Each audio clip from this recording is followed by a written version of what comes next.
সুপ্রিয় শিক্ষার্থীরা, আমরা করছিলাম মেকানিক্স। আর মেকানিক্স থেকে আজকে আমরা যে প্রশ্নটা করব, প্রশ্নে কি বলছে দেখো, মূলবিন্দু ও অভিমুখে বলকেন্দ্রের প্রভাবে এম ভরের একটি কণা কোনো সরল রেখা বরাবর দুলছে, যেখানে আর দূরত্বে বলের পরিমাণ m(n²r) এবং বিস্তার হচ্ছে a।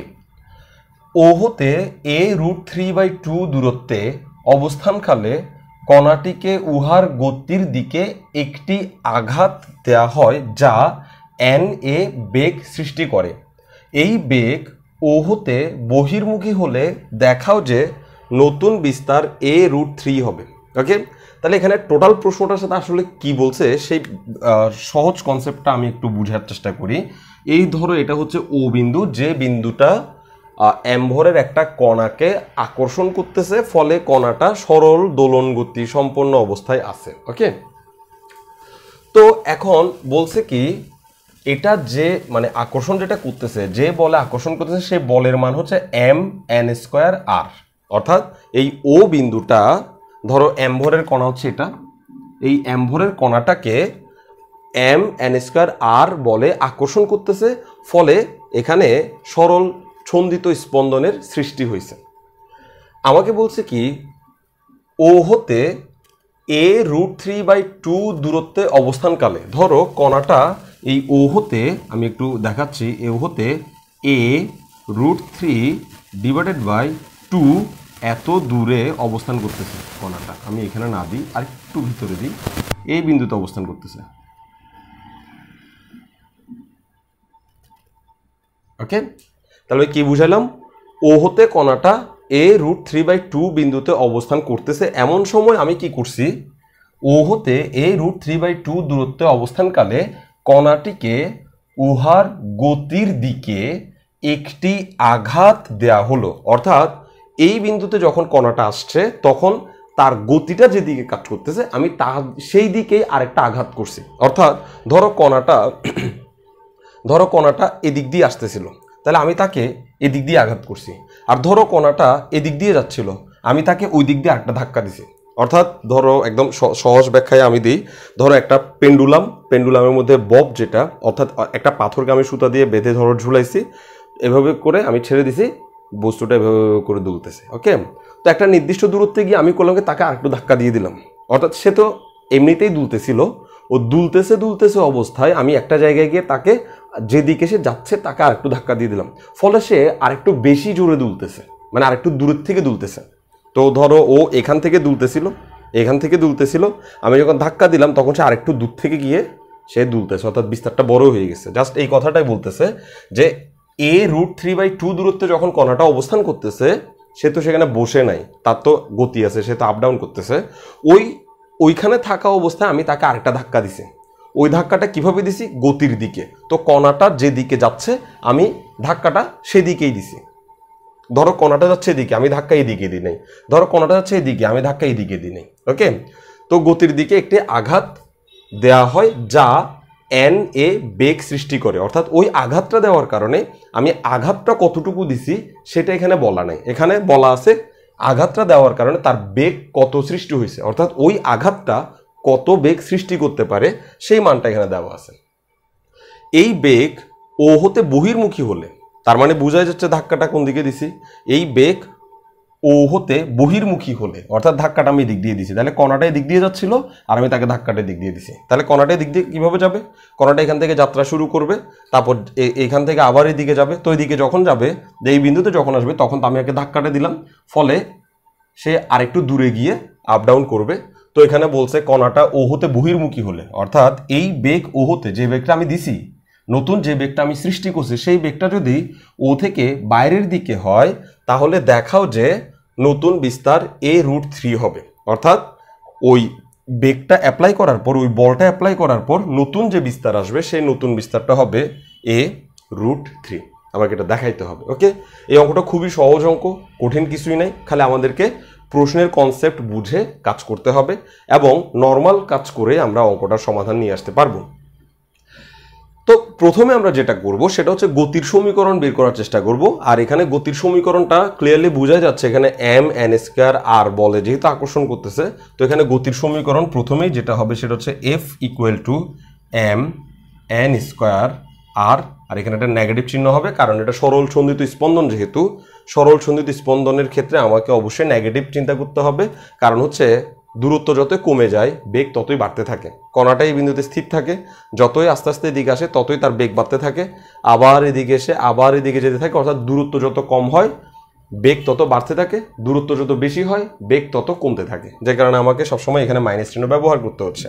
তাইলে এখানে খেয়াল করো, এখানে এই এমটা হচ্ছে ভর, এমটা হচ্ছে কি ভর, যে কারণে আমি F equal to minus M N square পুরোটাই লিখে দিছি। এফ এর জায়গায় আমরা এম এফ লিখতে পারি, ছোট হাতের এম ছোট হাতের এফ লিখতে পারি, কারণ হচ্ছে F equal two M A, এই সমীকরণটা আমরা জানি, তো এটাই হচ্ছে ওর গতির সমীকরণ। ওকে, তাহলে আমরা সরাসরি এখানে বলে দিতে পারি যে গতির সমীকরণ হবে, যে ক্ষেত্রে প্রথম ক্ষেত্রে গতির সমীকরণ হবে আমরা বলতে পারবো, অথবা এই যে কণাটিকে গতির দিকে যে একটা আঘাত দিছি সেই আঘাতটা দেওয়ার আগে গতির সমীকরণ হবে। তাহলে আমরা বলবো যে কণাটিকে আঘাত করার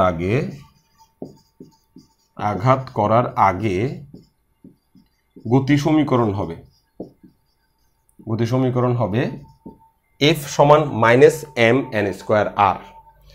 তো এখন দেখো, আমি এই এফ এর জায়গায় লিখতে পারি কি, আমি এখানে মুছে লিখবো, এফ এর জায়গায় আমি লিখতে পারি ছোট হাতের এম ছোট হাতের এফ, এফ এর জায়গায় আমি লিখতে পারি ছোট হাতের এম ছোট হাতের এফ এম এফ, আর এখানে যে এমটা আছে সেটাও ভর বোঝাচ্ছে, সেই এমটা আমি ক্যান্সেল করে দিতে পারি, এই এমটা ক্যান্সেল করে দিতে পারি, ফলে আলটিমেটলি সমীকরণটা দাঁড়াচ্ছে F equal to minus N square R, F equal to minus N square R. Okay, এখন এই F equal to minus N square R এটাকে যদি আমি আরেকটু মডিফাই করি তাহলে দুই ধরনের সমীকরণ আসতে পারে। একটা হচ্ছে এই এফকে আমরা শেষ পর্যন্ত লিখতে পারি ডি স্কোয়ার এক্স, আমি এখানে এক্স লিখতে পারবো না, D square R divided by D T square.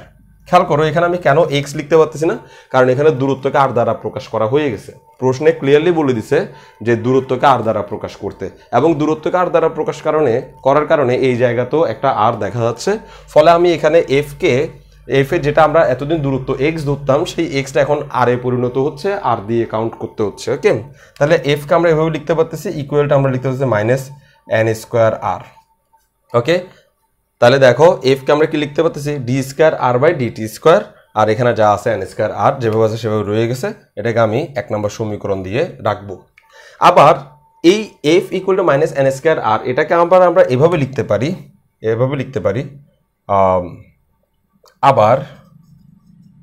আবার এখান থেকে আমরা লিখতে পারি যে D R by D, F সমান কি ডি আর বাই ডিটি, নডি, এটা হবে D V by DT, maybe DV by DT, F সমান আমরা লিখতে পারি ডিভি বাই ডিটি। কেন? কারণ বেগকে সময়ের সাপেক্ষে ডিফারেন্সিয়েট করলে আমরা ত্বরণ পাই, equal to minus N square R. অর্থাৎ আমরা কি বলতে যাচ্ছি, এটাকে আমরা ডিফারেন্সিয়েবল ওয়েতে এভাবেও লিখতে পারি, আবার একই জিনিসটাকে আমরা এভাবেও লিখতে পারি, আবার দিয়ে লিখতেছি যে এফকে আমরা ডিভি বাই ডিটিও লিখতে পারতাম।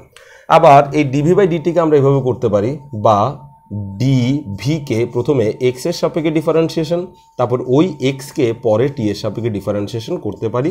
এই বিষয়গুলো আমরা আগের লেকচারে অনেকবার পড়ছি, ফলে আমরা এটা নিয়ে আর বেশি কথা বলতেছি না।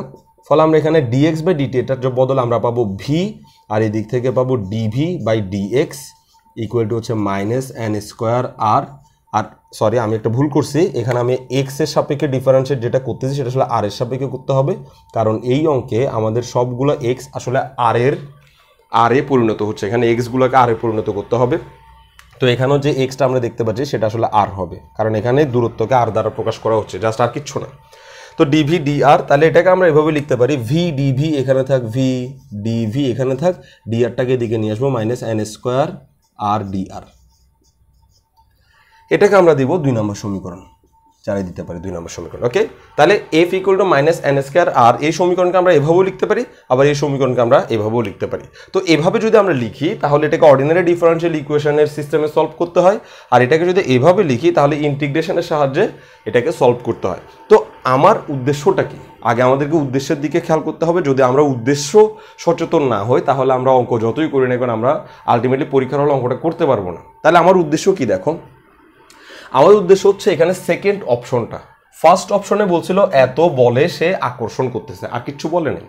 সেকেন্ড অপশনে বলছে একটা বল ওইটার উপর প্রয়োগ করছে, উহার গতির দিকে একটি আঘাত করা হলো, মানে একটা আঘাত প্রয়োগ করছি, ওই আঘাতের কারণে একটা বেগ সৃষ্টি হয়েছে, যে বেগটা হচ্ছে এন এ বেগ। ওকে, আমি যে আঘাতটা অতিরিক্ত করছি সেই আঘাতের কারণে অতিরিক্ত এন এ বেগ সৃষ্টি হয়েছে। এখানে কত বলে আঘাত করছি সেটা দেয় নাই, কিন্তু আঘাতের কারণে যেটা সৃষ্টি হয়েছে বেগ সেটা দিছে। তো আমি করব কি, আমাদের এই ইকুয়েশন থেকেও আমরা একটা বেগের মান বের করব। অর্থাৎ এই আঘাত করার আগে যে সমীকরণটা পাইছি সেই সমীকরণ থেকে আমি বেগের মান বের করব। পরবর্তীতে যখন আমি আঘাত করব তখন আমি এই দুই বেগকে কম্পেয়ার করে আরেকটা সমীকরণ বানাতে পারবো বা আরেকটা কাজ করতে পারবো।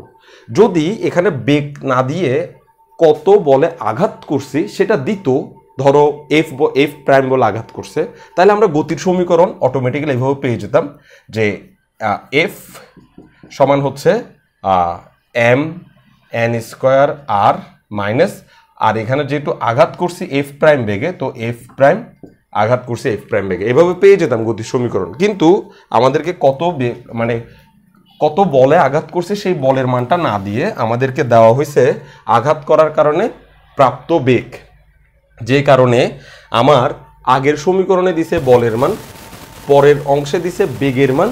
তো আমি আগের সমীকরণের বলের মান থেকে বেগের মানটা বের করে আনবো, অর্থাৎ আমরা জানতে চাচ্ছি আঘাত করার আগে তার বেগ ছিল কত। ওকে, আর সেই জন্য আমরা এখানে বেগের ইকুয়েশনটা আনছি, আর তারপরে আমরা এটা কেন করছি সেটা আমরা পরে ব্যাখ্যা দিব।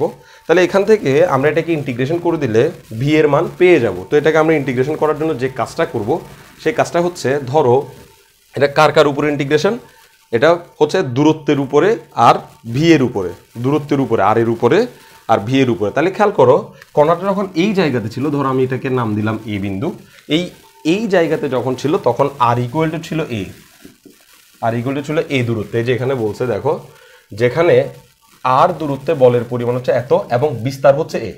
বিস্তার এ মানে কি, কণাটা সবচেয়ে বেশি ওই পর্যন্তই গেছে। বিস্তার মানে হচ্ছে কণাটা সর্বোচ্চ যত দূর পর্যন্ত যেতে পারবে ওইটুকুই হচ্ছে বিস্তার। তাহলে বিস্তার এ মানে হচ্ছে ও বিন্দু হতে, মূল বিন্দু হতে কণাটা সর্বোচ্চ এইটুকু পর্যন্ত এই পরিমাণ আসতে পারছে, সেজন্য এই জায়গায় হচ্ছে আর ইকুয়াল টু এ। তো যখন আর ইকুয়াল টু এ হবে তখন ভি ইকুয়াল টু হবে 0। কেন ভি ইকুয়াল টু 0? কারণ কণাটা এই জায়গা থেকে যাওয়া শুরু করবে মাত্র, এখানে কণাটা স্থির, এবার যখন আমি ছেড়ে দিব এই বিন্দু আকর্ষণ করবে, ফলে সে যাওয়া শুরু করবে। ওকে, তাহলে আর ইকুয়াল টু এই বিন্দুতে কণাটার বেগ ছিল ভি ইকুয়াল টু 0। আর আরেকটা জায়গায় খেয়াল করব, আরেকটা হচ্ছে যে কোনো জায়গায় আমি আর ইকুয়াল টু 0 বিন্দুতে খেয়াল করব না, কারণ এখানে আমাকে আর ইকুয়াল টু 0 বিন্দুতে বের করলে হবে না, আর ইকুয়াল টু 0 বিন্দু ছাড়া অন্য বিন্দুতেও বের করতে পারতে হবে, কারণ এখানে একটা দূরত্ব দিছে দেখো a √ 3/2 দূরত্বে। ওকে, তো আমরা চাইলে এই a √ 3/2 দূরত্বে কত হবে সেটাও বের করতে পারি, তবে আমি সেটাও বের করব না, আমি জাস্ট একটা দূরত্ব বের করব, মনে করব যে আরেকটা দূরত্ব হচ্ছে আর ইকুয়াল টু আর। ওকে, একটা দূরত্ব হচ্ছে আর ইকুয়াল টু এ যেটা এখানে, আর আরেকটা দূরত্ব দিছি কি আর ইকুয়াল টু আর, এর মানে হচ্ছে যে কোনো দূরত্বে, আর ইকুয়াল টু আর দিয়ে বোঝাচ্ছে যে কোনো দূরত্বে তার বেগও ভি ইকুয়াল টু যে কোনো কিছু হতে পারে, যে কোনো দূরত্বে তার বেগও যে কোনো কিছু হতে পারে।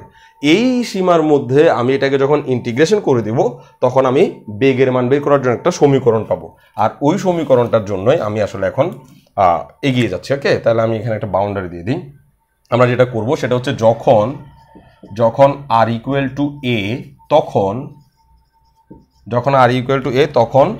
ভি ইকুয়াল টু হচ্ছে 0, ওই যে ভি ইকুয়াল টু হচ্ছে 0, অর্থাৎ কোনো বেগ ছিল না। আর যখন আর ইকুয়াল টু আর, অর্থাৎ আর ইকুয়াল টু যখন আর, ধরো এখানে অথবা এখানে যে কোনো জায়গায় আর ইকুয়াল টু যে কোনো জায়গায় তার বেগ ছিল, যে কোনো জায়গায় তার কোনো না কোনো একটা বেগ ছিল, সেজন্য আমরা সেই বেগকে বলবো ভি ইকুয়াল টু ভি। অর্থাৎ আর ইকুয়াল টু শুধু এ যখন ছিল তখনই তার বেগ ছিল 0, কিন্তু অন্য যে কোনো জায়গায় তার একটা না একটা বেগ ছিল, আর সেই বেগটা আমি লিখলাম যে ভি। এখন এই সীমার মধ্যে আমরা এই 2 নম্বর সমীকরণকে ইন্টিগ্রেশন করে দিব। তাহলে 2 নং সমীকরণ আমরা এখানে একটা বাংলা লিখব যে এই সীমার মধ্যে 2 নং সমীকরণকে ইন্টিগ্রেশন করে পাই। তাহলে 2 নং সমীকরণ যদি আমি ইন্টিগ্রেশন করি তাহলে আমরা পাচ্ছি V DV equal to -n² integration of R DR, এবং আমরা ওদের লিমিটগুলো বসাই দিব। ভি এর লোয়ার লিমিট হচ্ছে 0 আর আপার লিমিট হচ্ছে ভি, আর আর এর লোয়ার লিমিট হচ্ছে এ আর আপার লিমিট হচ্ছে আর। ওকে, এবার আমরা এটাকে ইন্টিগ্রেশন করব এবং এখান থেকে ভি এর মান পেয়ে যাব। ওকে, তো আমি এটাকে এখন বুঝতে পারতেছি না, আমি ইন্টিগ্রেশনটা এখানে করে ফেলতেছি। এখানে যদি আমি ইন্টিগ্রেশন করি তাহলে আমি পাবো v²/2, আপার লিমিট লোয়ার লিমিট বসানো শেষ হওয়ার পর v²/2 পাবো। আর এখানে যদি আমি ইন্টিগ্রেশন করি তাহলে আমরা পাবো r²/2, আর এটার আপার লিমিট লোয়ার লিমিট হচ্ছে a থেকে r। তাহলে আমরা কি পাচ্ছি, -n² তার জায়গায় থাক, আমি যদি এখানে আর এর জায়গায় r বসাই তাহলে আমরা পাবো r²/2 মাইনাস আর এর জায়গায় যদি a বসাই তাহলে আমরা পাবো a²/2, a²/2। এবার আমি এই মাইনাস চিহ্নটাকে ভিতরে গুণ করে দিব, ফলে আমরা পাবো n² ইন্টু মাইনাস চিহ্ন ভিতরে গুণ হয়ে গেলে a²/2 সামনে চলে আসবে, মাইনাস r²/2 পিছনে চলে আসবে, কারণ a²/2 পজিটিভ হয়ে যাচ্ছে আর r²/2 নেগেটিভ হয়ে যাচ্ছে। তাহলে আমরা এটা কি সমান পাইছি, এটা পাইছি v²/2 সমান। এবার আমি উভয় পক্ষকে 2 দ্বারা গুণ করে দেবো, অথবা তুমি চাইলে এখান থেকে একটা 2 বের করে আনতে পারো, অথবা এখানে লসাগু করতে পারো, অনেক কিছুই করতে পারি, যাই করি আর কি একই কাজ হবে। তাহলে আমি কি করব, এবার এদিকে থাকবে v²/2 ইকুয়াল টু এদিকে থাকবে n², আর এখানটা লসাগু করলে আমরা পাবো 2, আর এখানে পাবো a² মাইনাস r²।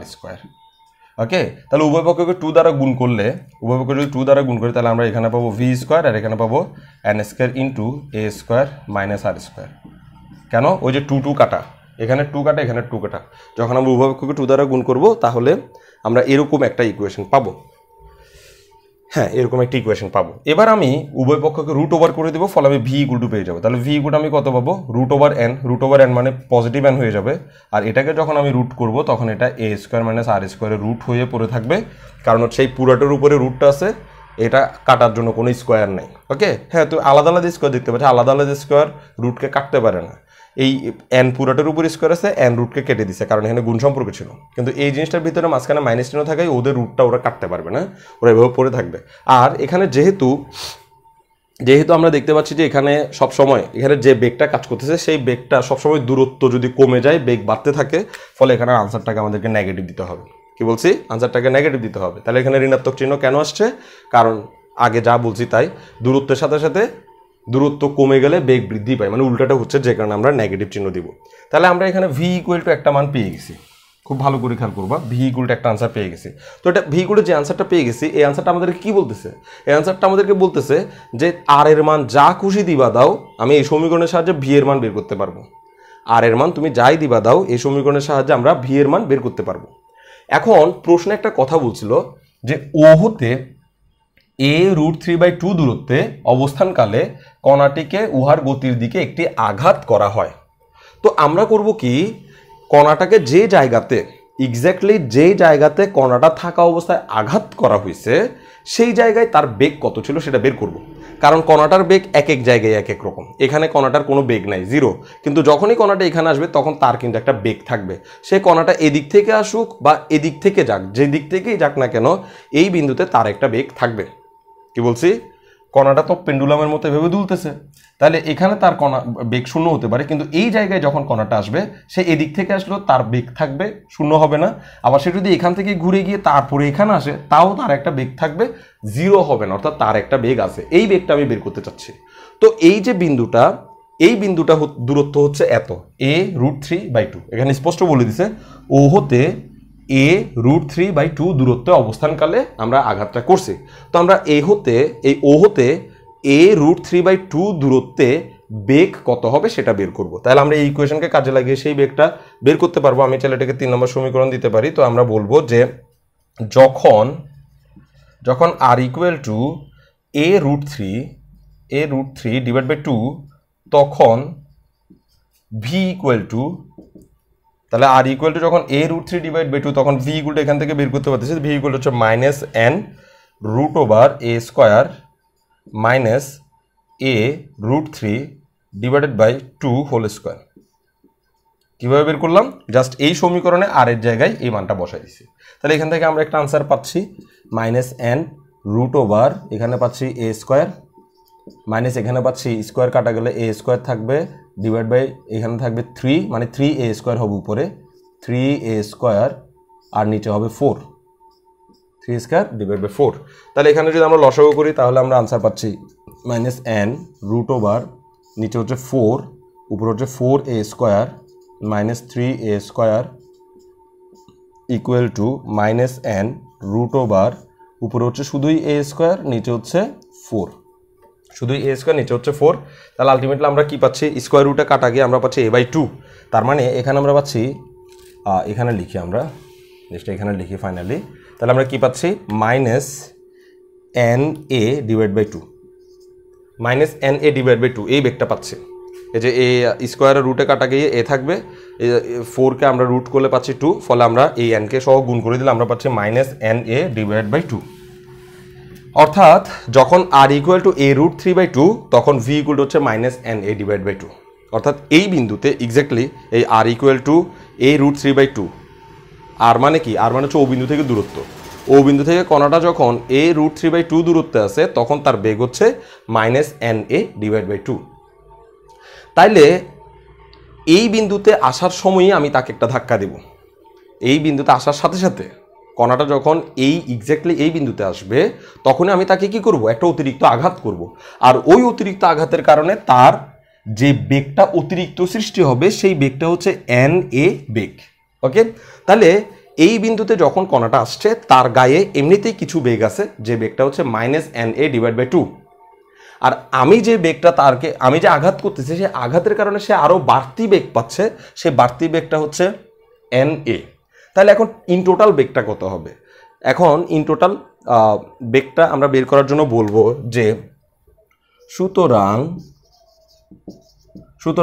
a√3/2 বিন্দুতে 2 অবস্থানে, a√3/2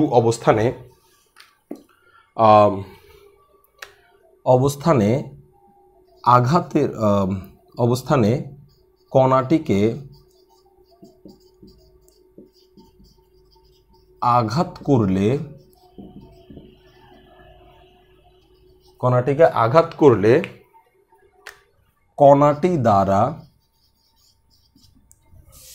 কণাটি দ্বারা অর্জিত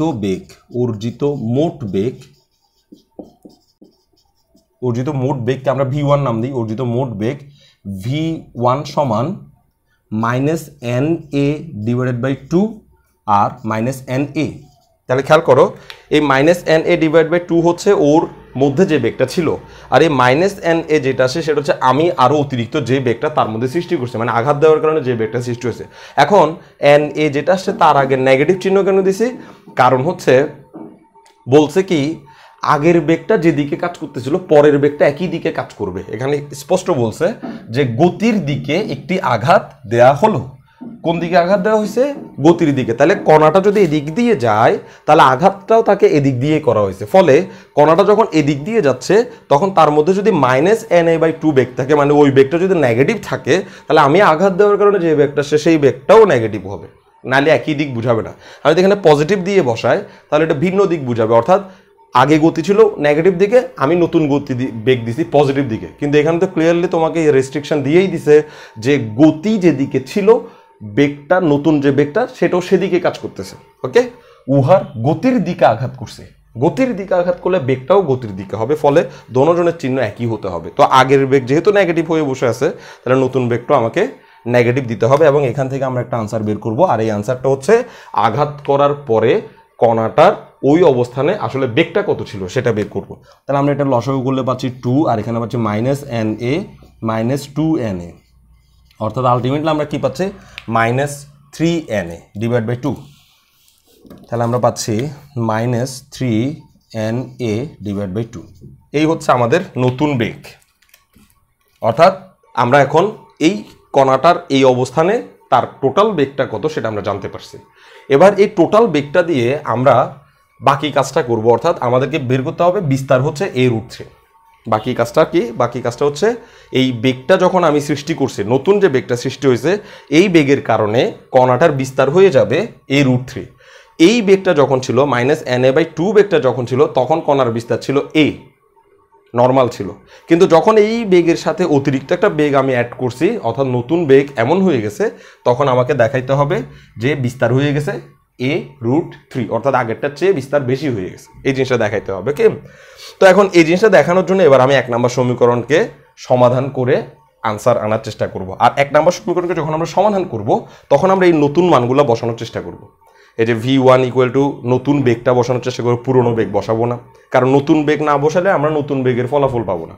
পুরনো বেগ যদি বসে তাহলে পুরনো বেগের ফলাফল বিস্তার এ এসে বসে থাকবে, কিন্তু আমাকে বের করতে হবে নতুন বেগের কারণে প্রাপ্ত ফলাফল। ওকে, তাইলে আমি এই সমীকরণটাকে এখন মুছে ফেলতেছি, 2 নম্বর সমীকরণ দিয়ে যা করার আমরা করে ফেলছি। এবার আমরা এই 1 নম্বর সমীকরণকে কোনো না কোনোভাবে সমাধান করে আমরা বিস্তার বের করে আনবো। ওকে, তাইলে এখন দেখা যাক 1 নম্বর সমীকরণকে সমাধান করে বিস্তার বের করতে গেলে আমাদের কোথায় কোথায় কি প্রবলেম ফেস করতে হয় সেটা একটু দেখি।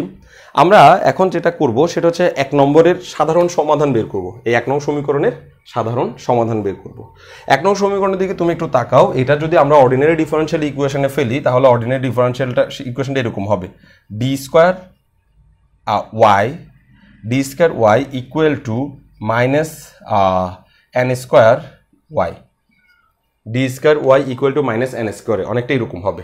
এখানে ডি দিয়ে বোঝাচ্ছে এক্স এর সাপেক্ষে ডিফারেন্সিয়েশন, আর এখানে হচ্ছে টি এর সাপেক্ষে ডিফারেন্সিয়েশন। তাহলে এখানে যেটা সাপেক্ষে ডিফারেন্সিয়েশন আর এখানে যেটা সাপেক্ষে ডিফারেন্সিয়েশন তারা নিজেরা কনভার্ট হবে। আমি এটার সমাধান আগে বের করার চেষ্টা করি।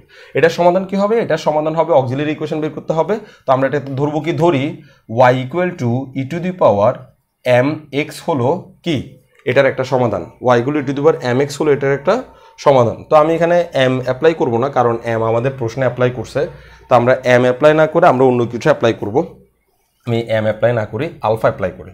E to the power alpha X হচ্ছে এটার একটা সমাধান। তো E to the power alpha X যদি এটা একটা সমাধান হয়, আরেকটা কাজ করতে পারি, এই জিনিসটাকে আমি পক্ষান্তর করতে পারি। পক্ষান্তর করলে এই মাইনাসটা হয়ে যাবে প্লাস, আর এটা হবে ইকুয়াল টু 0। জাস্ট এটা আমি রাফ করতেছি, রাফের সমাধানটা করতেছি।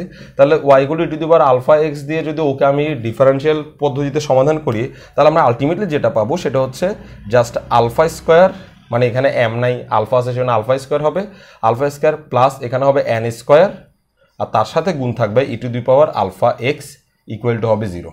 অর্থাৎ আমরা কি করব, এই ওয়াই জায়গায় E to the power alpha X যদি বসাই দিই, এই ওয়াই জায়গায় E to the power alpha X বসাই দিই, শেষ পর্যন্ত কাজ করি, তাহলে আমরা এরকম একটা সমীকরণ পাবো।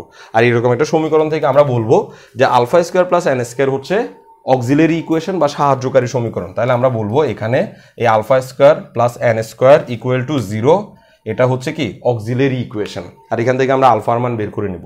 তাহলে আলফার মান আমরা কত পাবো? আমরা পাবো alpha square equal to minus N square. তো এই মাইনাসকে আমরা আই স্কোয়ার বলে দাবি করতে পারি, আই স্কোয়ার রুট করে দিলে আমরা পাবো plus minus I N, plus minus I N. তাহলে এখানে আমরা কি পাচ্ছি?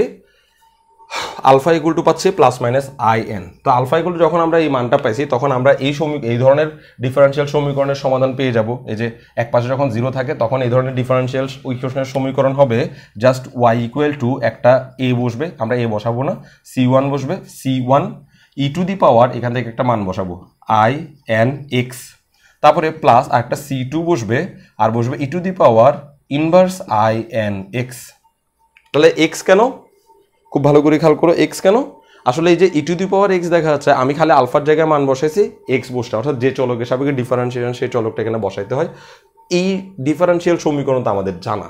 এখন এই ডিফারেন্সিয়াল সমীকরণ আমরা যা কিছু পাইছি সেগুলো আমরা এখানে সরাসরি অ্যাপ্লাই করব, সরাসরি। তাহলে এটুকু করার পর আমরা বলবো যে 1 নং সমীকরণের সাধারণ সমাধান হবে, ডাইরেক্ট সমাধান বসাই ফেলবো। এগুলো করবো না, এগুলো আমি রাফ করে দেখছি কি কি আসতে পারে। তাহলে আমরা বলবো 1 নং সমীকরণের, মানে একটু করার পর আমরা বলবো 1 নং সমীকরণের সাধারণ সমাধান হবে, সাধারণ সমাধান হবে। খেয়াল করো এখানে ওয়াই ইকুয়াল টু বলছি না কেন? কারণ এখানে ডিফারেন্সিয়েশনের পাশে কে ছিল? ওয়াই, আর এখানে ডিফারেন্সিয়েশনের পাশে কে আছে? আর, ফলে এখানে আর ইকুয়াল টু হবে। সাধারণ সমাধান হবে আর ইকুয়াল টু, তারপরে দেখো C1 আমরা বসাবো, ই টু দি পাওয়ারও বসাবো। এখানে যে আনসারটা আসছে প্লাস মাইনাস আই এন সেটাই এখানে আসবে। তাহলে আমরা এখানে বসাবো আই এন, আর এখানে যেটা এক্স দেখতে পাচ্ছ সেই এক্স এর কাজটা এখানে করতেছে টি, ফলে আমরা বলবো plus minus I N T, plus minus I N T. হ্যাঁ, কেন? কারণ হচ্ছে এখানে এই ডিফারেন্সিয়েশন হয়েছে এক্স এর সাপেক্ষে, আর আমাদের এখানে ডিফারেন্সিয়েশন হয়েছে টি এর সাপেক্ষে, যে কারণে এখানের ওয়াই আমাদের এখানে আর দ্বারা কনভার্ট হবে, এখানের ওয়াই আমাদের এখানে আর দ্বারা কনভার্ট হবে, আর এই অঙ্কের এক্স আমাদের এখানে টি দ্বারা কনভার্ট হবে। এই অঙ্কের এক্স, কারণ এটা এক্স এর সাপেক্ষে ডিফারেন্সিয়েশন, আমাদের এখানে টি সাপেক্ষে ডিফারেন্স, ফলে এক্স টি দ্বারা কনভার্ট হবে। তাহলে এখানে যেখানে এক্স আছে আমি সেখানে টি আনবো, তারপর plus C2 E to the power inverse I N T কি থাকবে, এক্সটা হয়ে যাবে জাস্ট টি। তাহলে এখন আর আমার এই জিনিসগুলোর আর কোনো দরকার নাই, আমরা সব সরাসরি সমাধানটা বের করে আনতে পারছি। ওকে, তো আমরা এখনো প্রশ্ন বুঝবো না, কারণ আমাদের আরও কাজ থাকতে পারে প্রশ্নে। এখন দেখো, এখন আমরা আর ইকুয়ালটা তো পাইছি, এবার এখানে যেহেতু এটা জটিল সংখ্যা দেখাচ্ছে ই টু দি পাওয়ারের উপর, সেটাকে সাইন এবং কজে ভাগ করে ফেলতে হবে। তো আমরা সাইন এবং কজে ভাগ করার চেষ্টা করি। এখানে হবে c1 ই টু দি পাওয়ার, এটাকে আমরা লিখতে পারবো যে cos nt plus i sine nt, তাই এটা তোমরা বোঝার কথা। তারপরে প্লাস c2, এই c2 লিখলাম, আর এটাকে বলবো cos nt minus i sine nt। ওকে, এবার আমরা এখান থেকে cos nt কমন নিব, ওর কাছ থেকে cos nt, ওর কাছ থেকে cos nt কমন নিলে আমরা পাবো equal to c1 plus c2 cos nt। আমি আর বুঝাচ্ছি না আসলে এটা কীভাবে আসছে, এটা সেগুলো অনেকবার বুঝাইছি। তারপরে প্লাস এই দুজনের কাছ থেকে আমরা সাইন nt কমন নিব, ফলে আমরা পাবো c1 minus I c2, sorry আমরা ভুল করছি, আই সহ কমন নিব, আই সহ কমন নিব। তাহলে এখানে আইটা বাইরে কমন নিই এবং সাইন nt, এভাবে আসার কথা। তাহলে c1 plus c2, c1 minus c2 i sine nt, আর এই c1 প্লাস c2 পুরোটাকে আমরা লিখে দিব a আর cos nt যেমন আছে তেমন থাকবে, প্লাস এই আই c1 c2 এটাকে লিখে দিব b সাইন nt যেমন আছে তেমন থাকবে। এই লাস্টের লাইনটাই হচ্ছে আমাদের সমাধান, কোনটার? 1 নং সমীকরণের সমাধান। অর্থাৎ 1 নং সমীকরণকে সমাধান করলে আমরা পাচ্ছি R equal to a cos nt sine b sine nt। তো আমার আর 1 নম্বর সমীকরণের দরকার নেই, যেহেতু আমাদেরকে সমাধান করা শেষ হয়ে গেছে, এগুলোর আর আমার দরকার নেই, সমস্ত কাজ আমরা মুছে ফেলতে পারতেছি।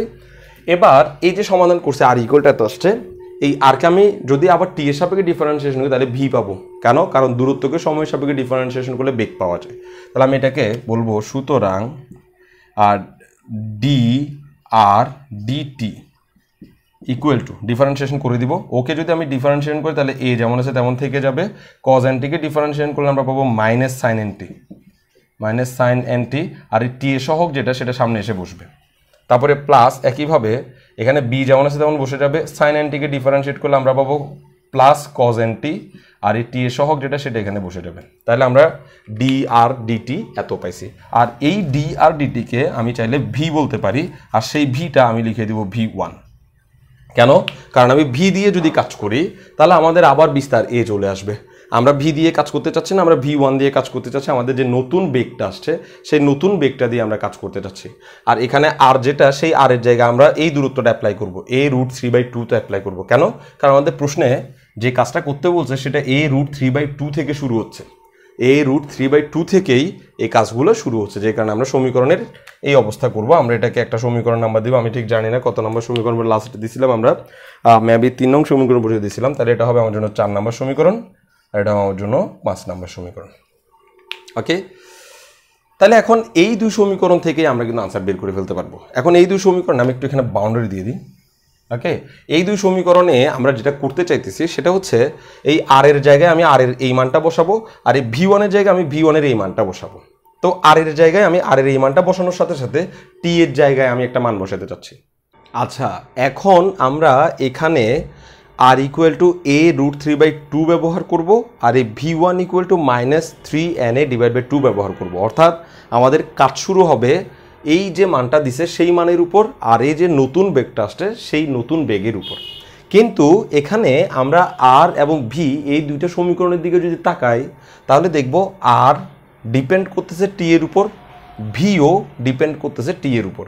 তো আমরা এখানে একটা টি এর মান অ্যাপ্লাই করতে চাইবো, এবং ওই টি এর মানটা কত অ্যাপ্লাই করব, কত অ্যাপ্লাই করলে সুবিধাজনক হবে সেটা আমরা একটু বোঝার চেষ্টা করি। তাহলে দেখো, এই ছিল ও বিন্দুতে যে বলটা কাজ করতেছিল, এই যে এত বল যেটা কাজ করতেছিল, আর এই হচ্ছে এ বিন্দু, যে বিন্দুতে আমরা কণাটাকে নিছিলাম বিস্তার, অর্থাৎ কণাটা এখান থেকে এত বিস্তারে দোলা শুরু করছে, অর্থাৎ সর্বোচ্চ এইটুকুই সে যায়, আর যায় না। আর এই বিন্দুটা ছিল a √3/2 দূরত্ব, অর্থাৎ ও থেকে a √3/2 দূরত্বে এই কণাটা, এই জায়গাটা।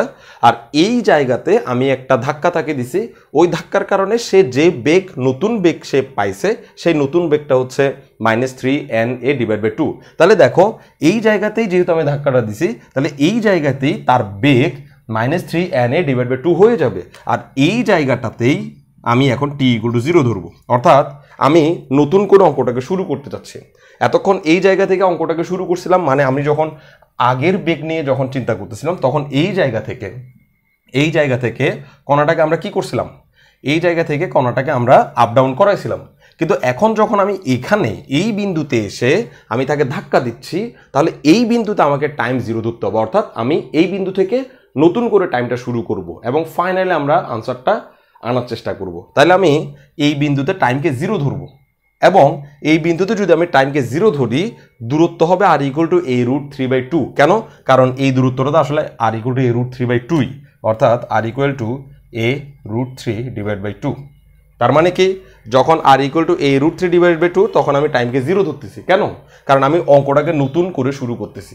আগে যা করছিলাম, আগে যত হিসাব করছিলাম, তো সেই হিসাবগুলো আমি আমার জীবন থেকে বাদ দিয়ে দিচ্ছি। কোথায় 0 ধরছিলাম আগে, কোথায় এখানে 0 ধরছিলাম, সেগুলো আমি এখন আর চিন্তা করতেছি না। কেন? কারণ আমার অঙ্ক এখন এখান থেকে স্টার্ট হচ্ছে। আমি এখন অঙ্কের স্টার্টিং পয়েন্ট এই জায়গায় পাচ্ছি। কেন? কারণ এই জায়গায় এসে আমি অঙ্কটাকে নতুন একটা মোড় দিছি। ফলে আমি যে জায়গা থেকে অঙ্কটা স্টার্ট করতেছি, আমি যে জায়গা থেকে অঙ্কটার পরিবর্তন করতেছি, সেই জায়গায় আমি টাইমকে 0 ধরবো আর সেই জায়গা থেকে আমি নতুন করে শুরু করব। ওকে, আগে কোথায় 0 ধরছি সেটা সেই সময়ের জন্য আমার জন্য সুবিধাজনক ছিল, আর এখন আমি কোথায় টাইম 0 ধরতেছি সেটা এখনের জন্য সুবিধাজনক হবে। কেন? কারণ এখন নতুন বেগ এই বিন্দু থেকেই পাওয়া শুরু হচ্ছে। আগে এই জায়গা থেকে বেগ নিলে সুবিধা হতো, কারণ এই জায়গায় বেগ আমরা জানতাম এখানে 0 ছিল, আর এখন এই বিন্দুতে আমরা বেগ পাচ্ছি। এই বিন্দুতে বেগ হচ্ছে -3na/2 নতুন বেগ, আর এই বিন্দুতে যেহেতু নতুন বেগ পাচ্ছি সেহেতু তার নতুন বেগ নিয়ে সে কত দূরে যেতে পারে সেটা আমরা এখানে টাইম দিয়ে হিসাব করব, অর্থাৎ আমরা এই জায়গায় t = 0 ধরব। তাইলে আমরা বলবো কি, এইটুকু করার পর আমরা বলবো কি, যখন t = 0 তখন r = a√3/2।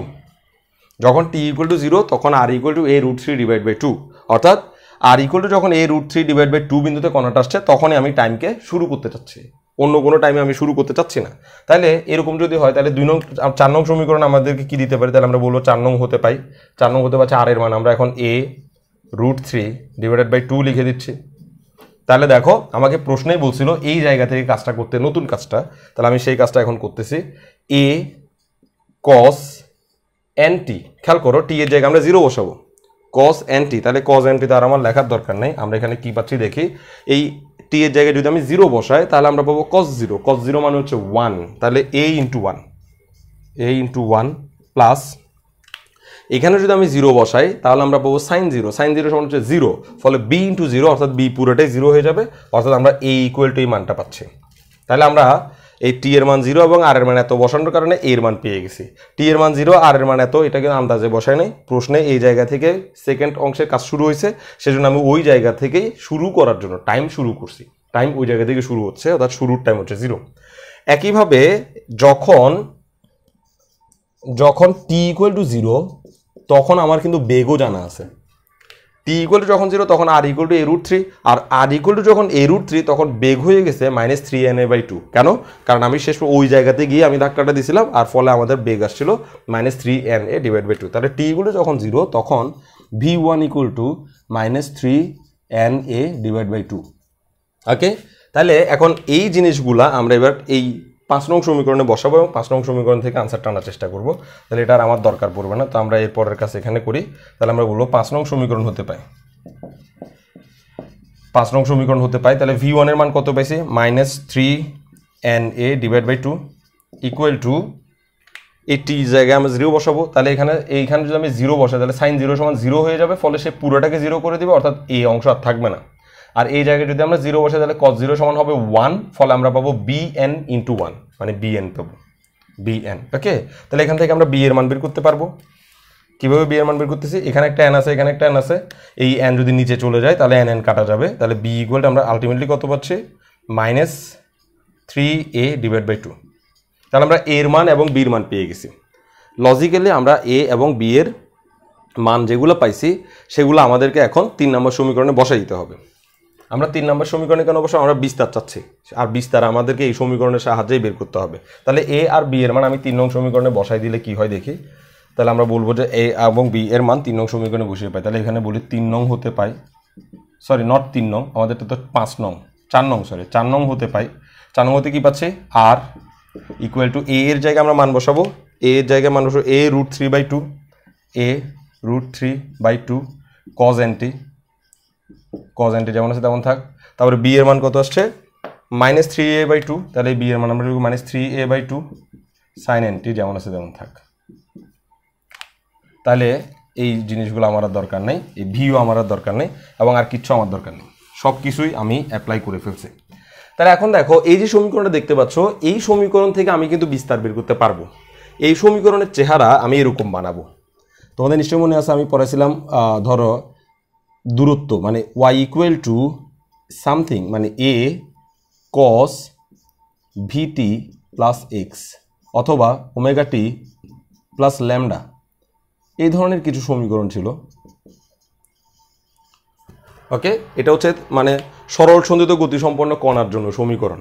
সরল সন্ধিত গতিসম্পন্ন কণারা এই সমীকরণ মেনটেন করে চলে, এবং এই সমীকরণের এর সামনে যে এটা থাকে সেই এটাকে বলা হয় বিস্তার। এই সমীকরণের সামনে যে এটা থাকে সেই এটাকে বলা হয় বিস্তার। তো আমি এখন এই সমীকরণকে ঠিক এরকম একটা ফরমেশনে আনার চেষ্টা করব।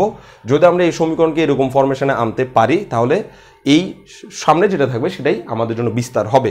কিন্তু এখানে তো কজ এবং সাইন দুইটাই আছে, যখন কজ এবং সাইন দুইটাই থাকবে তখন কিন্তু আমরা বিস্তার বানাতে পারবো না।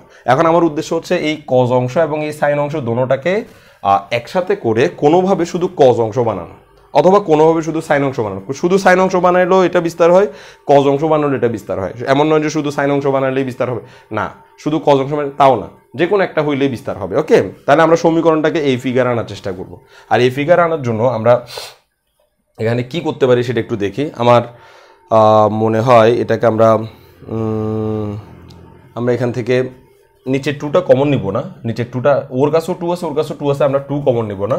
আমরা যেটা কমন নিব সেটা হচ্ছে আমরা এই জায়গায় আসলে a √3 বানানোর চেষ্টা করব। কি বানানোর চেষ্টা করব, a √3। তো আমি a √3 কমন নিব, a √3 কমন নিব। তো আমি যদি ওর থেকে a √3 কমন নিই তাহলে এখানে থাকবে হাফ cos nt, আর এখান থেকে আমি যদি a কমন নিই √3 কমন নিই তাহলে এখানে থাকবে √3/2 sin nt। বিষয়টা একটু খেয়াল করো, এই 3কে আমরা √3 × √3 লিখতে পারি। এই 3কে কি লিখতে পারি, √3 × √3। তো এই 3কে যদি √3 × √3 লিখতে পারি তাহলে একটা √3 যদি কমন চলে যায় তো আরেকটা √3 তার কাছে থাকবে। সেই সিস্টেমে আমরা এইভাবে লিখছি। এবার আমি করব কি, a √3 তার জায়গায় থাক, আমরা এটাকে হাফটাকে আমি সাইনের মানে পরিণত করব, আর এটাকে আমি কজের মানে পরিণত করব। সরি, এই হাফটাকে আমি কজের মানে পরিণত করব, এটাকে আমি সাইনের মানে পরিণত করব। ফলে এটা cos A cos B, sine A sine B সূত্র পড়বে। তাহলে এই হাফটাকে আমি যদি কজ দিয়ে লিখতে চাই তাহলে হবে cos 60 ডিগ্রি মানে π/3, আর এটা হচ্ছে cos nt মাইনাস এটাকে যদি আমি সাইন দিয়ে তৈরি করি তাহলে এটা হবে sin 60 ডিগ্রি মানে sin π/3, আর এটা হবে sin nt। তাহলে হয়ে গেল cos a cos b minus sin a sin b সূত্র। আর তোমরা জানো যে cos a cos b minus sin a sin b সমান হচ্ছে cos a প্লাস b, অর্থাৎ a √3 × cos a plus b। a কে আমি nt কে ধরতে পারি, a প্লাস b, b মানে হচ্ছে π/3। তাহলে দেখো cos a cos b minus sin a sin b সমান হচ্ছে cos a প্লাস b, এই সূত্রটা অ্যাপ্লাই করছি। ফলে এখন যে সূত্রের যে ফিগার আসছে এই ফিগারের দিকে একটু তাকাও। এই ফিগারের দিকে তাকালে তুমি দেখবা যে এটাই হচ্ছে আমাদের জন্য বিস্তার, কারণ এখানে শুধুমাত্র cos অংশ আছে, সাইন অংশ নাই। তাইলে আমরা নতুন যে অবস্থা বা নতুন বেগ দেওয়ার পর সমীকরণটার যে পজিশন আসছে সেই পজিশনে আমরা বিস্তার পাচ্ছি a √3, এবং প্রশ্নও বলছিল যে বিস্তার হবে a √3। তাহলে এখন আমরা এই কথাটা বলে দিব যে যা একটি সরল ছন্দিত, এখানে বলবো যে যা একটি সরল ছন্দিত গতির সমীকরণ নির্দেশ করে, যা একটি সরল ছন্দিত গতির সমীকরণ নির্দেশ করে। অর্থাৎ এই যে লাইনটা আসছে এটা সরল ছন্দিত গতির সমীকরণ নির্দেশ করে বলবো। তাহলে আমরা এতক্ষণ ধরে আর ইকুয়াল যেটা বের করছি সেটা একটা সরল ছন্দিত গতি হয়ে গেছে। অর্থাৎ আমরা এই যে বাড়তি বেগ প্রয়োগ করছি এবং যে দূরত্ব থেকে আমরা বাড়তি বেগ প্রয়োগ করছি সেই দূরত্ব এবং সেই বেগগুলোকে আমরা কাজে লাগিয়ে যে সমীকরণটা পাইছি সেটা একটা সরল ছন্দিত গতির সমীকরণ। আর এই সরল ছন্দিত গতির সমীকরণে কজের এই বাইরে যে জিনিসটা থাকবে সেই জিনিসটাকে আমরা বলি যে বিস্তার। তাহলে আমরা বলবো নির্দেশ করে যার বিস্তার a √3। যার বিস্তার a√3। এই সিম্পল কথাটাই আমরা আসলে এত ঘন্টা ধরে প্রমাণ করতে চাইছি। ওকে, তাইলে এখানে সবচেয়ে বুঝার বিষয় কয়টা পার্টিশনে আছে। একটা পার্টিশন হচ্ছে t=0 ধরার বিষয়টা একটু বুঝার আছে, কারণ তুমি যে কোনো জায়গায় t=0 ধরতে পারো। তুমি যেখান থেকে ক্যালকুলেশন শুরু করতেছো সেই জায়গাতে তুমি টাইম t=0 ধরে ক্যালকুলেশন শুরু করতে পারবা। এটা একটা কমন লজিক, যে আমি নতুন বেগ যেটা পাইছি সেই নতুন বেগ দিয়ে আমি নতুনভাবে কাজটা শুরু করতে যাচ্ছি। পুরনো কাজ যখন শুরু করছি তখন পুরনো সময় পুরনো কাজের হিসেবে সময় ওইখানে 0 ধরছি। আর যখন আমি নতুন কাজটা শুরু করতেছি, সম্পূর্ণ নতুন মোড়কে কাজটা করতেছি, তখন আমি যে জায়গা থেকে কাজটা শুরু করছি, যে জায়গা থেকে আমি বল প্রয়োগ করছি, যে জায়গা থেকে বল প্রয়োগ করছি সেই জায়গাতে আমি t=0 ধরে কাজটা করতে পারবো। আর সেই কাজটা করে আমরা শেষ পর্যন্ত এই অঙ্কটাকে সমাধান দিয়ে দিছি। তো এই অধ্যায়ে প্রায় অঙ্কই আমি করাই দিছি। এই অধ্যায়ে আমার করানোর মতো আর তেমন কোনো অঙ্ক চোখে পড়ে নাই। আমি মোটামুটি বোর্ডে আসা সবগুলো অঙ্কই করাই দিছি। আর বাকি যে অঙ্কগুলো আছে সেগুলো তোমরা দেখবা যে কোনো না কোনোভাবে এই সব অঙ্কগুলা জানার কারণে সেগুলো তুমি কোনো না কোনোভাবে সমাধান করে ফেলতে পারতেছো বই থেকে। তো তোমরা একটু বোর্ডে যে অঙ্কগুলো আসছে, মোটামুটি একবারও যেগুলো আসছে সেগুলো একটু নিজে প্র্যাকটিস করবা। প্র্যাকটিস করে যে অঙ্কটা তুমি পারতেছো না বা যে অঙ্কের যে অংশটা তুমি পারতেছো না সেটা আমাকে একটু জিজ্ঞেস করবা। আমি সবাইকে গ্রুপ করে একসাথে ওই জিনিসটার আনসার দিয়ে দিব, এবং সামান্য সামান্য কিছু বিষয় থাকবে যে জিনিসগুলো তোমরা বুঝতে পারবে না। বাকি পুরো ক্যালকুলেশন তোমরা দেখবা যে বুঝে যাচ্ছ। ওই সামান্য সামান্য বিষয়গুলোই আমি করাই দিব। পুরো অঙ্ক করাই দিয়ে আমার আসলে আর কোনো লাভ নাই, কারণ হচ্ছে সব অঙ্কই আমি কম বেশি পুরোপুরি করাই দিছি। তোমাদেরকে কাজ একেবারেই কম দিছি। এই কয়েকটা অঙ্ক থাকবে, হাতে গোনা 4-5টা অঙ্ক থাকবে যেগুলো আমি করাই নাই। ওই অঙ্কগুলো তুমি নিজে প্র্যাকটিস করবা। যে অংশে তুমি কোনো জিনিস বুঝবা না, কেন আসছে লজিক খুঁজে পাবা না, সেই জিনিসটার জন্য লজিক মানে সেই জায়গার লজিকের জন্য তুমি আমাকে প্রশ্ন করে রাখবা।